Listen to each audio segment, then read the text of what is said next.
Hey, what is up guys, and welcome back to the channel. So in today's video I'm going to be taking you through the prototype Gr.1 series, which we got as a new cafe menu in update 1.15 for Gran Turismo 7. Throughout this whole video I'm going to be using the new Toyota hypercar, which is obviously came along with the update. Currently costs around about 3 million, I believe. It isn't necessarily the best car for all the events. Certainly in event 1 and the third one at Suzuka, the car was really suited and absolutely fine, but I don't know if it's just me, but this second race in the series, it's somewhere in France. I'm kind of surprised they didn't do it at Le Mans, but it's another French track. It's one of the fantasy ones. I think it's like Saint Croix or something like that. Basically the car did struggle there, but it does seem like the difficulty is like massively inflated at that race compared to the other two. So just a heads up now, because I just wanted to get through them, because I've got medalled every other race, I did turn the difficulty down on that event, the second one only. But as far as event 1 and 3 go, they're just on the usual difficulty. They're not really that difficult no matter what. I didn't really struggle at all.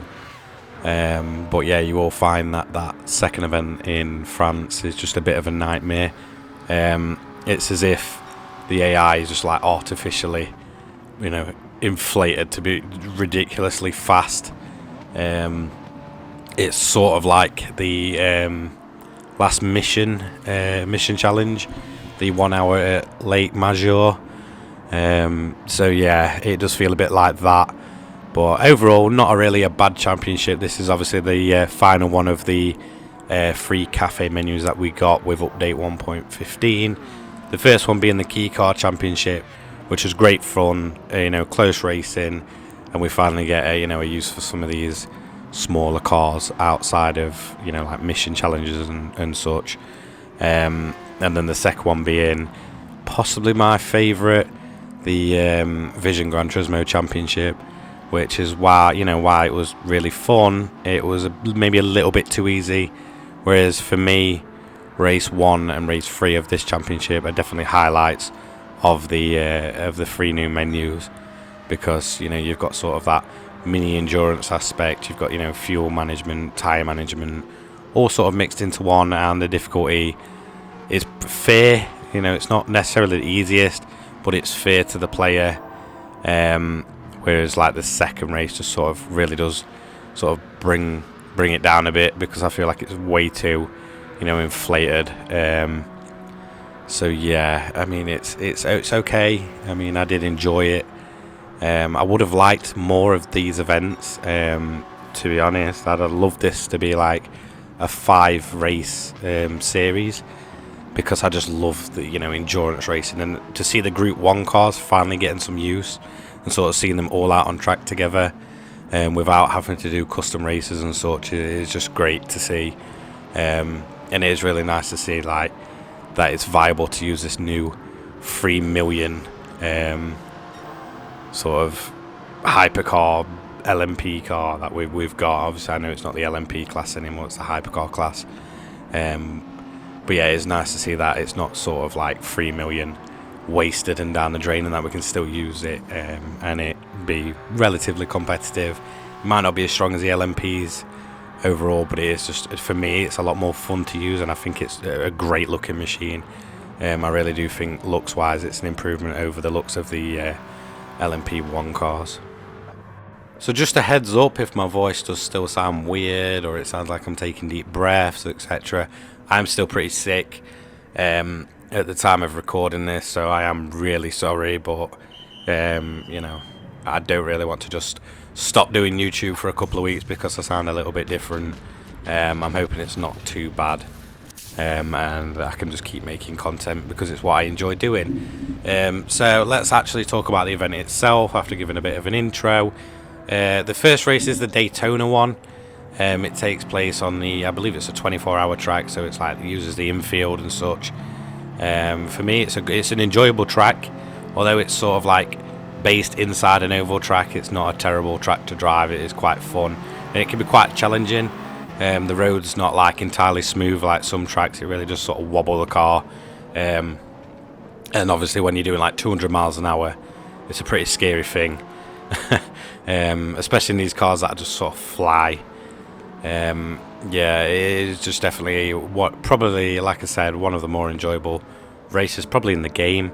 For me, it's much more enjoyable than the Group 3 events we had at Daytona. As you can see, halfway through we did take our first pit stop. I believe that's the only one we're going to do in this race, and then it's just sort of a case of fighting up through the field. And I believe it's either lap 9 or 10 we're actually going to take the lead and take the win. Which, like I said, for me is like firm but fair, because you still need to drive well to be able to get yourself through that field. You can't particularly be like stupidly slow or just take your time and still win. It's still challenging, but it's fair, and it does sort of force you to drive these cars to the maximum you really can, as well as obviously saving your tyres and such. There's not really much to say.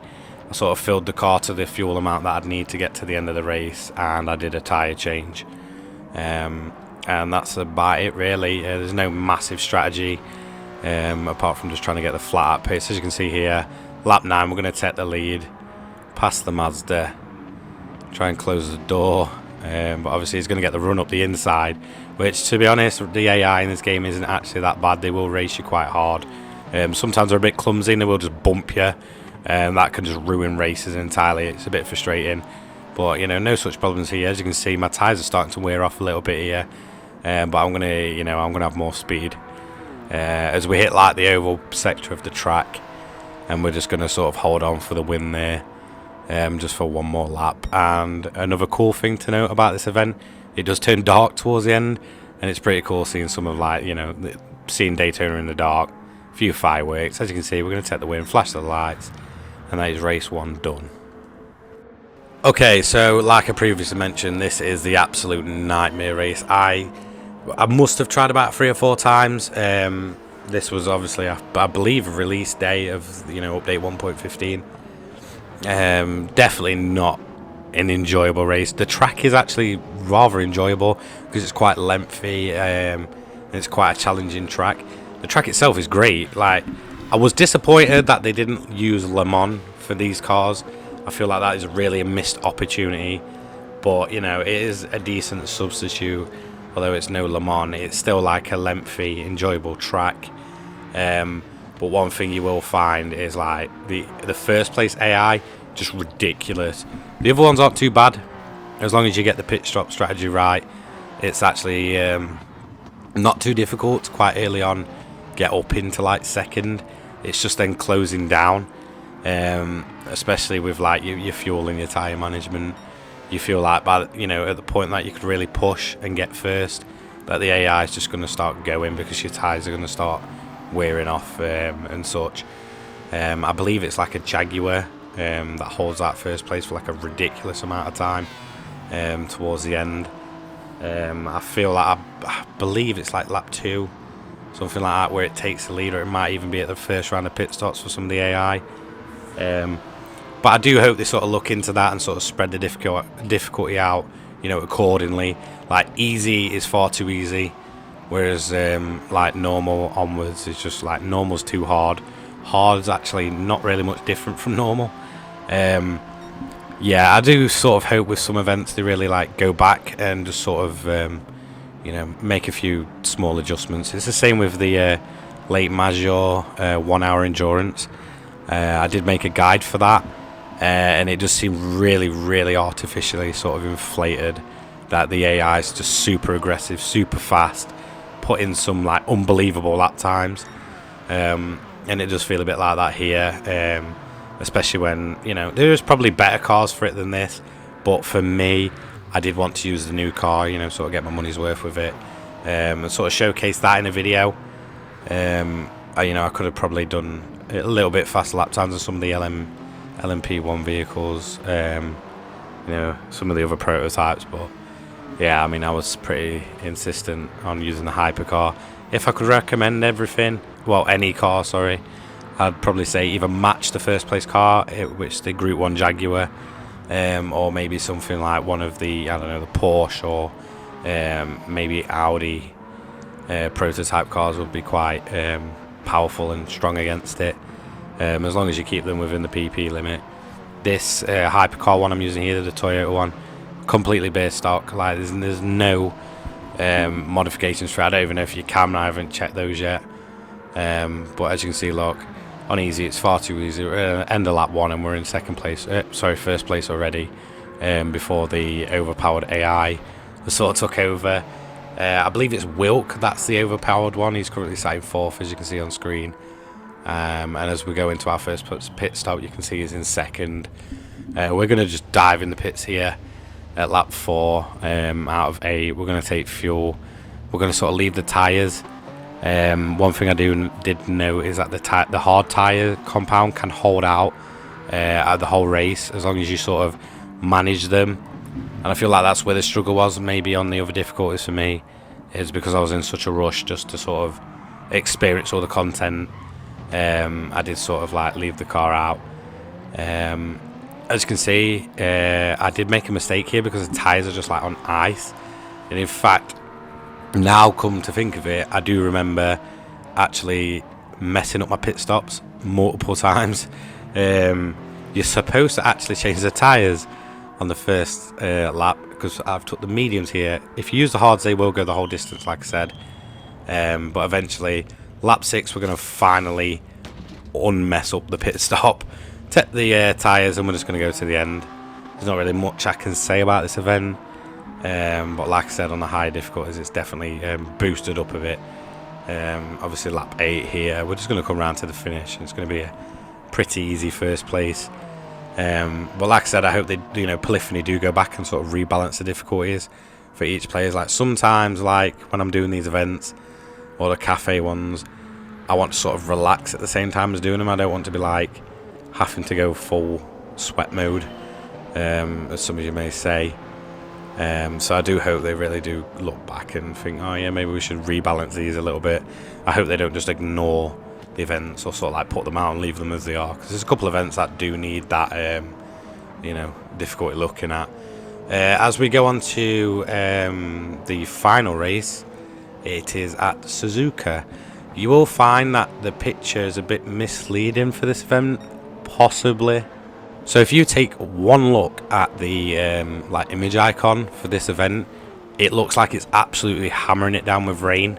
And it's going to be like a constant wet race. It actually turns out it's not. You will get slight rain, or it may differ, but in mine I had slight rain, and that was about it. I believe I pitted for like inters for like a single lap or two, and then it was just dry. In fact, I can't even remember if I did even bother putting the wet tyres on. You'll sort of get like spits of rain, and then they'll dry out, and then you might get like a bit more rain, and that's it. But I do feel like, I was really geared up for like a wet sort of prototype race, which for me is just cool. These cars are actually hilarious fun in the rain and in the wet. So I was a little bit disappointed when I took part and there was like minor amounts of rain compared to, something like the Le Mans event, the 700 one. The rain just absolutely belts down at times. For me, that provides some of like the more enjoyable racing in the game. Like, I feel like there's in some events sort of an over reliance on rain, but if you put rain in the right event at the right time and it's sort of set to be around the same time, in the event every time, you can get some of like the more strategic, longer, enjoyable races. I believe it was I'm trying to think. It was one at the Red Bull Ring where you had to be really strategic on your tyre choice and your fuel management, because you knew you had to sort of hold out until a certain point in the race. I believe it was in the mission challenges actually. So you had to hold out until like around about just over a quarter of the race, because it will start to rain. Then you've sort of got to keep holding out and burning some fuel off, because it's not quite wet enough to go on to full wet tyres, but eventually it will go to full wet. At that point, you're just going to dive in, pit, come back out, run the wets until the last part of the race, in which you're going to have to quickly dip in, get some fuel, get a dry compound on, because the wets will really start wearing off, and then you've got to really just go flat out to the end. For me, those are the most enjoyable races, and I do feel like this was a bit of a missed potential. You guys might be able to tell me different. Maybe your race planned out differently. I've done this twice, so I did this one for recording. I just did sort of like a laid back one, and each time I sort of got similar results. There was never any heavy rain, like in the picture, but let me know. I mean, just let me know how your race went, and how your version of this event sort of played out. I would much prefer a more strategic race, whereas I feel like you could probably even just hang out on the dry tyres the whole time at some point, if you're that confident, and probably not drop too much lap time.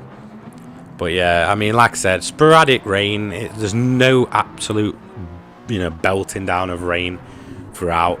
It just seems like droplets at certain parts of the track, and then it'll be like wet on one part but dry on the other, but not wet enough to really go onto the wetter tyres. I don't know.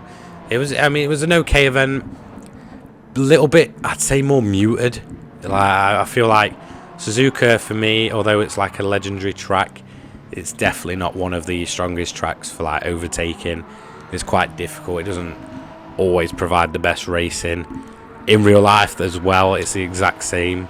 So yeah, okay, it's kind of realistic in that way, but it's a game. Maybe sort of having a bit more leeway with where we can sort of run in Gran Turismo might help. I mean, I've never been the biggest fan even in sport mode. I do find that if you make one of the braver moves, you'll quite more than often than not end up with sort of like a track cutting penalty for the slightest thing. But I mean, Suzuka, it's an awesome track to like just pile laps in, but it's not the best for racing. And I'll always stand by that. It's been the same in like every game in real life in motorsport. It's never the best. It doesn't produce the best racing. I believe they do like some endurance events there over the course of a year. Maybe I've never really actually watched one, the like full endurance events. Maybe it's more of an enjoyable race for endurance cars, like really long endurance cars, but over like shorter periods, it's not the best for racing. As you can see, this is one of the main overtaking opportunities. Although it looked cool, it was quite a pretty easy overtake. And then obviously you've got your heavy braking zone. I feel like that's where the majority of your overtaking is going to be done when it comes to this track, is just on that part really alone. So sort of like the final sector of the track, and obviously the main straight after that, you're sort of stuck obviously behind cars, and if you've got a really slow car in front of you, it can be really difficult just to find the smallest opportunity to overtake. If not, you're sort of just stuck there for a long time. But yeah, I mean, like I said, it's an okay event, a bit of a mixed bag. But yeah, definitely for me, if I had to rate the events that are in this sort of cafe menu, I would say Daytona's my favourite, probably followed by Suzuka, just because it's nice to have although the conditions aren't perfect, for them to sort of change up a bit, it's enjoyable. And then obviously the French track is definitely the weakest, because I just feel like it's such a missed opportunity. It should have been Le Mans. Seriously, Polyphony, I know you'll probably never watch this, but please give us more events at Le Mans. Give us more on the Nürburgring. These big endurance events, bring them to where they belong on huge tracks like that. So with all that being said, we're going to take the win here. This is going to be the end of the video. Not much I can really say for like nearly 20 minutes in these videos. There's nothing really too detailed to say, but I hope you enjoyed anyway. I make this kind of content each and every day. Don't forget to like, comment and subscribe. I'll hopefully see you all in the next one. Take care, guys.